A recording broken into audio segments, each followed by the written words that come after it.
Lasting success is created by good behavior, and it's often destroyed by bad excuses.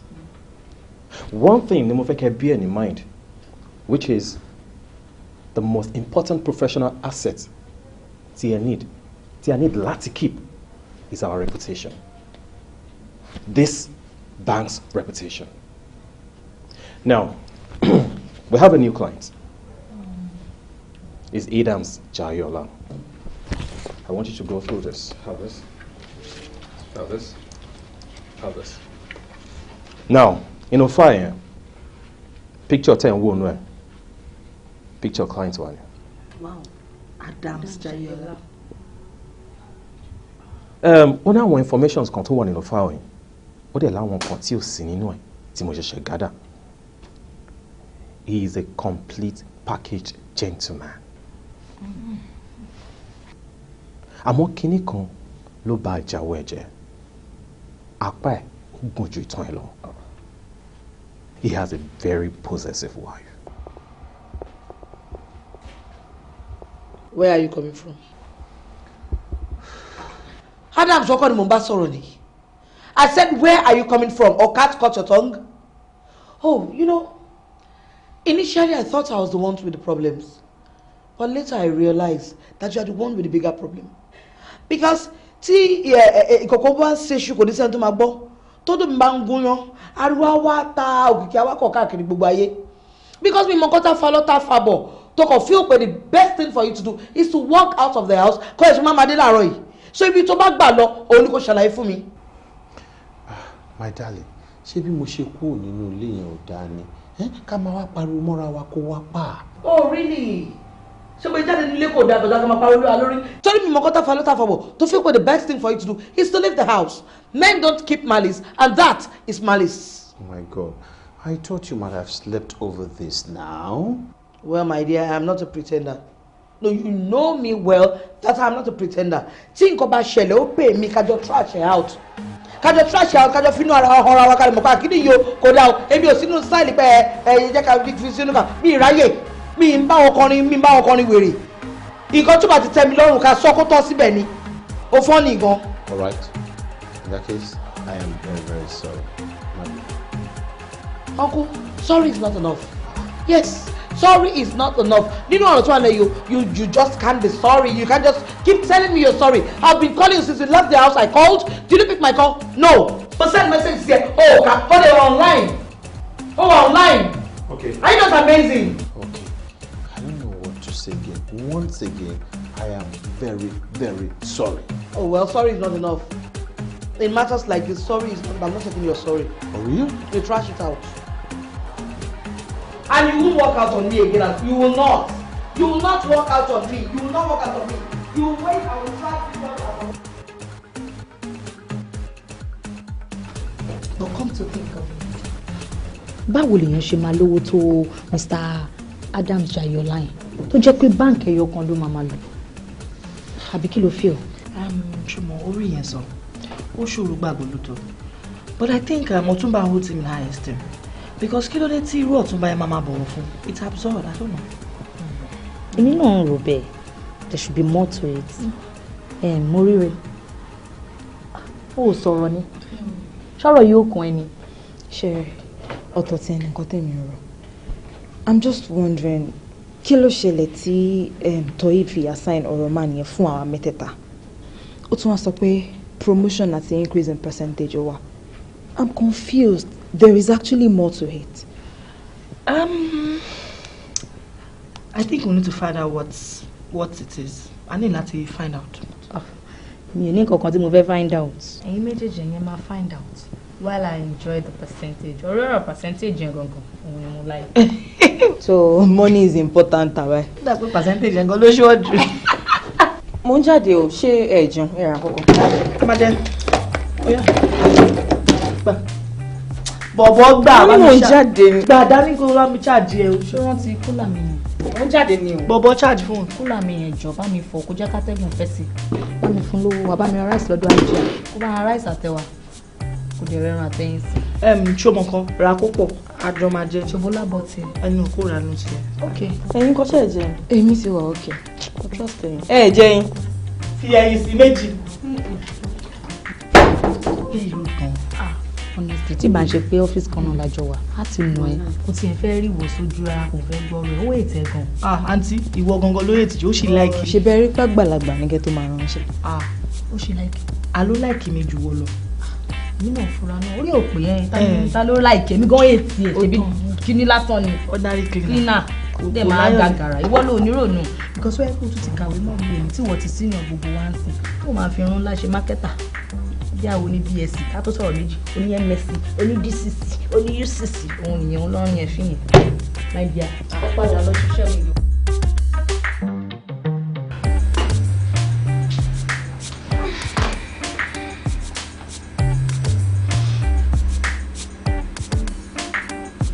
Where are you coming from?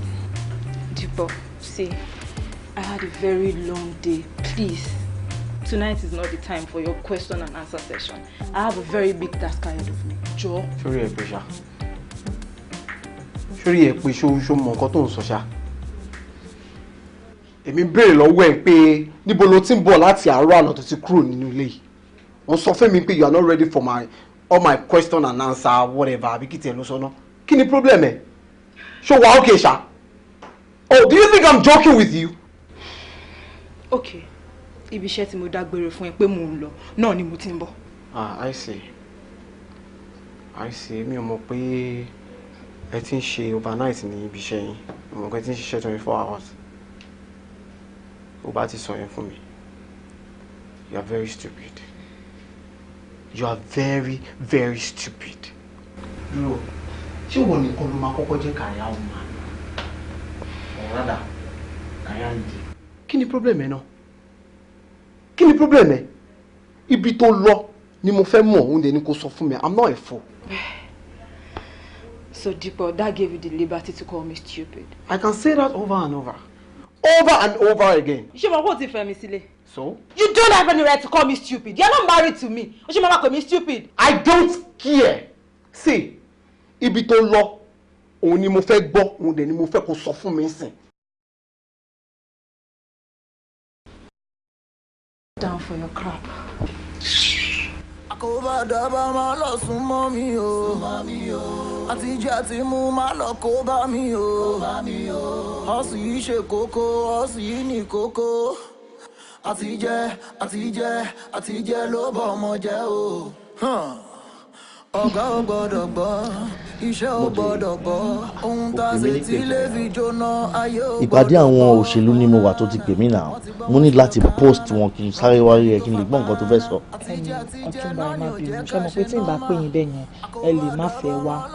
Mo kọ miss yín náà ni mo ní kí n pè yín kí n rí yín. Ìwọ mo jẹ miss me. Of course. Èmi Ọ̀túnba máa ní. Wo mo jẹ okú ọjọ́ mẹ́ta ń ṣe àjòjì sáré o. Wo miss mi yẹn irọ́ ńlá ni. Ìwọ tó jẹ́ pé tí wọ́n bá ti fi Ọlọ́run bẹ ànábì ó ní yọjú. Ẹ jọ̀ọ́ ẹ má sọ mí lórúkọ tí ò ń ṣe tèmi. Mo kàn miss yín náà ẹ jọ̀ọ́ ṣé èèyàn ò lè miss yín ni. Wo jẹ́ kí n sọ fún ẹ tó bá jẹ́ pé o ní nǹkan míì tó fẹ́ sọ tètè sọ báyìí nítorí pé mo ní láti padà sípàdé. And then tó bá jẹ́ pé owó lo need kò tètè sọ́nsìn. Owó kẹ na far from it. Okay, since the fẹ́ mọ̀ ọ̀rọ̀ lórí Adams Jayola ni mo pè yín fún. Mo kàn fẹ́ kẹ́ brief mi ní few things about him. Adams Jayola. Èmi àti Adams Jayola àfi bẹ́ẹ̀ close. Àmọ́ tó bá fẹ́ mọ̀ anything nípa ẹ̀ báyìí mo fẹ́ kó mọ̀ pé ó lè máa jẹ̀ ní o. Adams Jayola is unpredictable. Ọ̀túnba ẹ̀yin ẹ̀ ṣe fìyẹn lẹ́fẹ̀ẹ́ mi.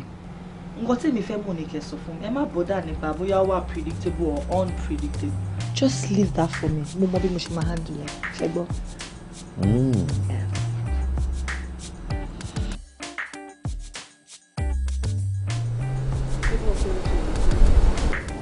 Why are you still calling me? O jẹ́ kí n ráyè ṣiṣẹ́ nílé. Mo bọ́ síta wá síbi tí màá ti ṣiṣẹ́. You are still disturbing me with calls. I don't want to listen to anything. Georgia.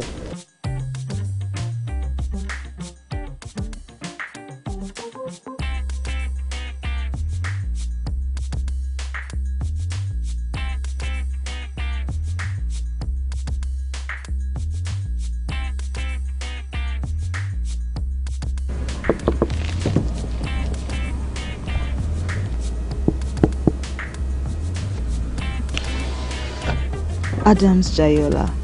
Tamo. Enta ba se kujo kudari jawo. Hi. Are you okay?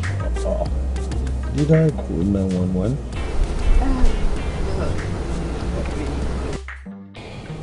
Wait. Have we met before?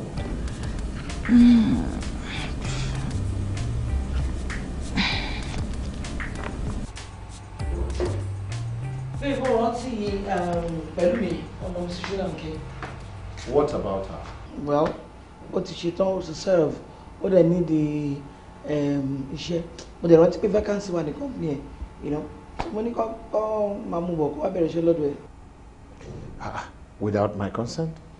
What is it important? It's not. I mean, the last time we spoke, we agreed that we were going to send Kemi Sola out of the company. You should even appreciate the fact that early on, they were getting to meet my bereshe. Wait a minute.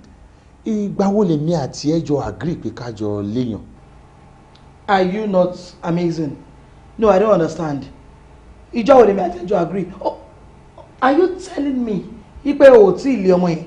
No, is that what you're stylishly telling me? Like you still have that girl in your company? Let me ask you. Ẹ̀ṣẹ̀ wo ni mo fẹ́ sọ pé ọmọ yẹn ṣẹ̀ tí mo fi lé e? Jọ ṣó ní láti ṣe. No, dábì ló ṣó ní láti ṣe kó tó lé. Mo náà flex pẹ̀lú ọmọ pé kò lè kúrò ní company. Ó sọ pé ẹ̀ṣẹ̀ olóṣẹ̀. Oh, definitely you are telling me that she's more important than I am to you. Because if not, tí bá sọ nǹkan fún ẹ, o máa ṣe ni as your wife. All right. Kò lè. Lọ sọ fún àwọn tó sọ fún pé iṣẹ́ wà kan máa bọ̀ kó wá bẹ̀rẹ̀. Oh well, it's too late. Yes, it's not about that anymore. It is not about the job anymore. It is about the fact that I told you to sack that girl, and it is a problem to you. All right, Emi Ofeka Pariwo, I'm sorry. You don't have to be sorry. You don't have to be sorry. Oh, is it that I'm crazy or I'm dumb? I don't get. I mean, I tell you, I agree in Koko. Oh, some people who are dumb, she can't critique. Oh no, they don't respect me. Yahweh now. That's why you don't respect me. You want somebody to speak the best one your phone. And she don't have a good because I. Hey, I'm sorry. Please, be Pariwo. Oh, so you're a nice maker. No, that means you're a nice maker, me. To buy shit, sell, keep on buying. See, my shit, say, we come back to Jordan and Samaria. Like I'm dumb, like I'm crazy, like they didn't do anything that they serve me to react to. I don't understand. You're not going anywhere. You are not going anywhere. You're not going anywhere. You know my body goes ahead. What you going to go any? How do I sit there? Yeah, and I did as usual. I left her. Keep peacefully reign. So sorry about that. It's okay. But all the same, I'm sorry you had to go through all that stress. It's okay. Oh, wait a minute. How did you come to know my name? Mi ò sorúkọ mi fún ẹ now. How do you know? Oh, well, ẹ̀yin lẹ dá orúkọ yín fúnra yín. So, ó jẹ́ orúkọ tí mo ti gbọ́ rí tẹ́lẹ̀. I could easily pick the name. Okay. All right. Ó ṣé gan. Jẹ́ kí n wá máa lọlé. Ilẹ̀ tí ń ṣú. Kò sí bí mo bá ṣe pẹ́ níta tó, mo ṣe máa lọlé kí n lọ sùn. So, mi kì í sùn tá máa lọlé. Sorry, ṣé èdè ṣọ́ọ̀pù ìyàwó yìí máa jẹ́ kí n wọlé? Nǹkan kékeré nìyẹn. Gbogbo wàhálà tá a fà yẹn ó ti ṣẹlẹ̀ tipẹ́ ìsìn inú ẹ̀ àti wálẹ̀. Ṣé o yẹ ń sìn? Kí n máa lọ. So jẹ́ kí n mọ̀. Mo ríre. Ẹ ti fẹ́ máa lọ sọ? Yes, mo ti fẹ́ máa lọ. Okay, sir. All right, thank you. Yes, sir. See you.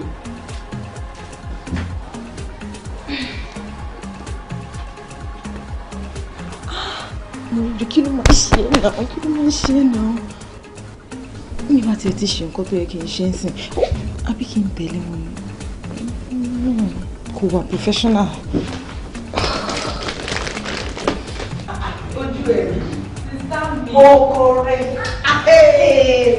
sáwọn èèyàn tó pẹ́ tí mo ti lọ sí ẹgbẹ̀ẹ́ yọ̀ náà ló ní Maria lẹ́nu ìmọ̀ ṣe. For real? I'm telling you, flat èmi gan ọmọ ọbẹ̀yàn kan lójú mi tẹ̀ fún mi. Oh, you have a nice place. Thank you. Really fine. Àjọkọ̀ tí mi jáde kó máa fara nù ẹjọ́ òun ti rí ẹgbẹ́ yìí. Ọ̀gá ó ti rí ló ń dùn. Oh my dear. How much lè tọ́jú mẹ́wàá? á ti súnmọ́ ọdún mẹ́wàá ká máa parọ́ bẹ́ẹ̀ ṣe dá mi mọ̀ gan kò yé mi. mi ní dá ìmọ̀ kẹ́ the only goddaughter tẹ́lí. my naughty goddaughter. báwo wà everything ọkọ ńkọ́ ọmọ ńkọ́ iṣẹ́ ńkọ́. adúpẹ́ ò ṣẹ́rí ti ṣẹ́ yẹn ìgbà tí mo wáṣẹ́ títí tí mi ò rí lèmi náà bá di agbowókà ní ilé ìfowópamọ́ kan a ṣáà bá wọn ṣe wẹ́rẹ́wẹ́rẹ́ ń bẹ̀ àmọ́ tọkọ yẹn kò tí sọkọ. agbowókà àbí. báńkà ni ẹ ló ń pèrè lágbowókà ẹ̀yin màláyé wà lọ́wọ́ ẹ̀. ta ló sọ fún yín. bẹ́ẹ̀ ni agbọ́dé táwọn bankers máa ń ka tó ṣùgbọ́n ti parí. yes ó dà sọ fún mi ṣé minimum wage ló ń gbà. ẹ̀ẹ́dẹ̀ ní sọ́dọ̀ àmọ́ àpọ́nlé ni báńkà agbowókà làgbowókà ń jẹ́. you too dàgbà ẹ̀ kan look beautiful much more beautiful. lọ́wọ́ náà ọkọ mi. báwo wà ní ọkọ yín kọ everybody nǹkan because mo jẹ́rìí yín ètò ẹ pé ẹ máa mójú lọ sọ́jà ni mi ì lè wait láti meet ọkọ yín. àdúpẹ́ lọ́dọ̀ ọkọ mi ò sí níbà yẹn sí yeah but o máa dúró kóde o you must meet my husband. inú mi dẹ̀ máa dùn láti meet wọn. but I think you should see my husband's picture. Here is my husband. ẹ jẹ́ n zoom. jọta yàrá nígbà anniversary wa. ọkọ yín ni ọkọ tó fẹ́ yín sílé. Adams Jayola. orúkọ wọn nìyẹn. wow ẹ má bínú o he's such a cute guy. ẹ má jẹ́ ń pè wọ́n guy such a cute man. mo jẹ́rìí yẹn tẹ́gbẹ́ láti kékeré lẹ́ẹ̀kín kó ṣàkóṣàkó. I've always trusted you. ọkọ yín fine gan ẹ dẹ̀ compliment ara yín dáadáa èṣù wa níyà yín lágbára ọdún báwo wà lẹ́ everything. pé kí ló fẹ́ jẹ jẹ́ ká lọ sí kitchen. ẹ wò ájọ máa lọ kitchen. tẹ́lẹ̀ ẹ jẹ́ ń bọ́ bàtà ìbá wa slipper gbòdì fílà. ṣé mo kàn ọtún máa ti download gbogbo details tí mo ní láti lò nípa Adams tó máa easy fún mi láti wọlé sí lára. ṣebí wọ́n download fún wọn ni èmi tó jẹ́ pé ìyàwó tí Adams fẹ́ sílé gangan godmother mi ni bẹ́ẹ̀ ni ó kàn jẹ́ pé ó ti tó bí 10 years tí mo ti rí àǹtí yẹn ni àmọ́ àǹtí yẹn nífẹ̀ẹ́ mi tó jẹ́ pé so from àǹtí yẹn mi máa wọlé sí Adams lára ni mo bá gba gbogbo nǹkan tí mo fẹ́ gbà ló bá tán. jọ àǹtí òṣìwò ni ẹ. Oh well, let me shock you guys. I was behind closed doors with Adams in a hotel room for hours and sọ̀rọ̀ ilé marriage. So my darling, tó bá jẹ́ pé ìyàwó ẹ ló mọ̀, it's a no for you because ìyàwó ẹ burú gan, ó tiẹ̀ lè fi bẹ̀yẹn wọlé sí lára. And you on the other hand, you have not met him in person. I have met him in person. So mo ní upper hand ju ẹ̀yin méjèèjì lọ. Are you alright? Well, yes. lórí ọ̀rọ̀ òṣìwò ló sọ tó ń sìn yẹn. wá ṣé èmi kọ́ mo invite ẹ̀yin méjì wá sí club tẹ̀fí meet Adams. And so what? ọ̀run gangan ni wọ́n sọ ni. yes tóró dẹ̀ gbé wa wá sí club yẹn ni pé ká má meet ẹni tó yẹ ká meet àbí ta ni promotion òun láàrin wa kó ní kálukú jórúkọ bàbá ẹ̀ o bẹ́ẹ̀ ni ẹni tó bá dẹ̀ fẹ́ dínà àti jẹ mi lágbára Ọlọ́run máa bá mi dé mọ́lẹ̀ ni lórúkọ Jésù bó ṣe máa rí fẹ́ nìyẹn nìyẹn ṣó fẹ́ dínà àti jẹ mi ni. pẹ̀lẹ́ ṣègbè mi ni mo máa lajú tèmi sílẹ̀ kí ẹnìkan dínà àti jẹ tèmi àbí. Àtẹn tó lajú sílẹ̀ tán fi tí jẹ o àtẹn tó di ojú ẹ̀. ìlú ṣáàdẹ̀ ti wà pẹ̀lẹ́ ní 4 hours.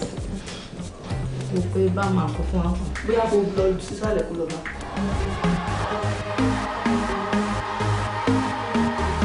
àkóbá dábàá máa lọ sún mọ́ mi o àtijọ́ àti mú máa lọ kó bá mi o wọ́n sì ń ṣe kókó wọ́n sì ń ní kókó àtijẹ́ ló bọ̀ ọmọ jẹ́ o desperado lọ́mọ yẹn o remi nido eminado lọ́mọ yẹn o kówó pé you do anything kówó pé ó máa lẹ́yìn gbọ́ mi yé àkóbá dábà máa lọ sún mọ́ mi o àtijọ́ àti mú máa lọ kó bá mi o ó sì ń ṣe kókó ó sì ń ní kókó àtijẹ́ ló bọ̀ ọmọ jẹ́ o.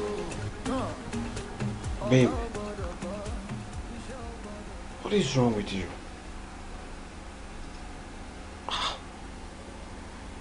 Kí ló fà ronú? Kí ló dé tó ronú?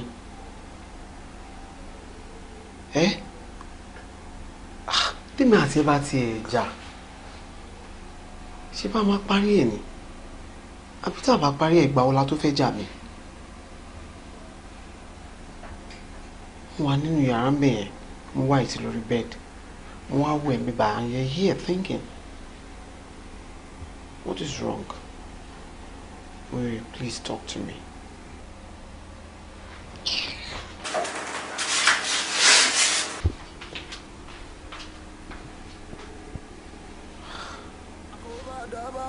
súnmọ́ mi o. Àtijọ́ àti mú má lọ kó bá mi o. Ọ̀sìn yìí ṣe kókó, ọ̀sìn yìí ní kókó. Àtijẹ́ ló bọ̀ ọmọ jẹ́ o.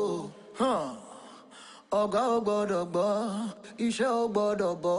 Ohun tá a ṣe tí lè fi jóná. Career ni Adams. So I am still on my pursuit of my career. With Adams, I am still a career woman. Orúkọ mi gbọ́dọ̀ rù mí. Èmi ni mo gbọ́dọ̀ jèrè Adams. Gbogbo ọ̀nà dẹ̀ ni màá fi jèrè ẹ̀. Fún ìdí èyí, ẹni tó bá mọ Mo Toriola kí ó lọ kìlọ̀ fún pé ọkọ gidi bíi ti Adams ó ṣọ̀wọ́n lóde. Ọ̀nà àti jẹmi lélẹ́yìí. Mi ò dẹ̀dẹ̀ lajú mi sílẹ̀ kí ẹnikẹ́ni kó dínà àti jẹmi. Never.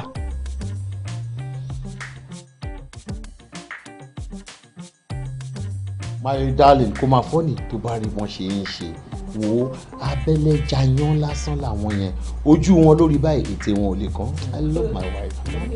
Irọ́ káwá gọ̀ abẹ́lẹ̀ jayán kọ̀ ṣọkọyọkọ̀ tó ní ojú wọn lórí ètè wọn nígbà ìmọ̀ye tètè wọn ti bàdànù tó ti jẹ́ tó ti fi ra ètè tó fi ra ahọ́n tó fi ra ẹni tó fi ra ogbó ara gan pàápàá ṣùgbọ́n káwá gọ̀. But kí ló wá ṣe é tó ń sọ̀rọ̀ báyìí ẹni tó bá gbọ́ tó ń sọ̀rọ̀ sí òun sọ̀rọ̀ bí gbàgbé kò ti ká mi mórí òfin kan. Mi ní láti ka ẹ ṣé mo ní láti ka ẹ ni àìmọye àwọn professionals gan wọn máa ń deny irọ́ tó bá ká wọn mọ́ bẹ́ẹ̀ ni ìwọ bọ̀ nílé face mi láti sọ fún mi pé o ṣe so kí ni mo ní láti ka ẹ fún kó tó mọ̀ ṣé wọ́n máa lè face mi kó sọ pé o ṣe nǹkan tí bá béèrè irú ẹ̀ lọ́wọ́ ẹ̀. But my darling, are you encouraging me or you are discouraging me?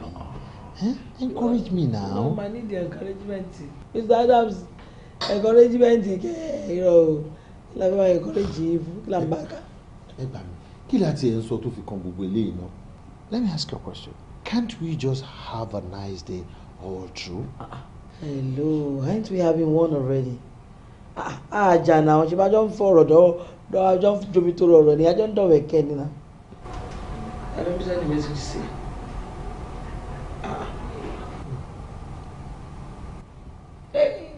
Adams, ta ló ń jẹ́ Moríire? Moríire. Dámi lóhùn sí i. Ẹyọ ọkùnrin ẹ̀ mà lọ́rùn kẹ̀. Àmà ìtí kò fa ńlẹ̀ ifá yín mà ti ń ṣe. Jọ má bínú, eléyìí tí mo wo ìfisábẹ́lẹ́jà yán ni àbábẹ́lẹ́jà jẹ́. Can I have the phone, please?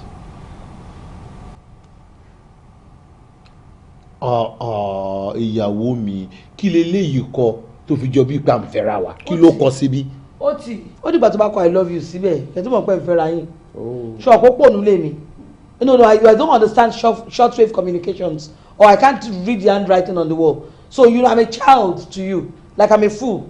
So only láti kọ I love you síbẹ̀ kí tó mọ̀ pé nǹkan pàwọ́ àti yọ̀pọ̀ dá mi lóhùn oníranù aṣẹ́wó oníṣekúṣe tí ó bá sí pé o ti sọ̀rọ̀ mi fún ẹni ṣe é mi pé ẹni sọ̀rọ̀ ara mi kí ló ń béèrè mi lọ́wọ́ ẹ̀ fún báwo kí ni tí a ti máa béèrè lọ́wọ́ ẹ̀ pé ìyàwó ẹ̀ ń kọ́ definitely ìbéèrè àbòsí because I can sense sarcasm in that message. I can send an undertone in that message. So sọ pé oníjọ̀gbọ̀n níyàwó ẹ̀ o ó ní ẹ lára nulẹ̀. No, my darling. She's just a friend. There is nothing attached to it. Trust me, my darling. Yes. Irọ́ ṣe báyìí. Irọ́ ṣe jàlámọ̀ rí ilé ayé ẹ̀ gan-an. Ó fi ẹ̀ṣẹ̀ gún mi nímú àti orí. Nǹkan bí ẹ̀ṣẹ̀ lórí mi fọ́ rẹ nímú ni èdè mú mọ̀.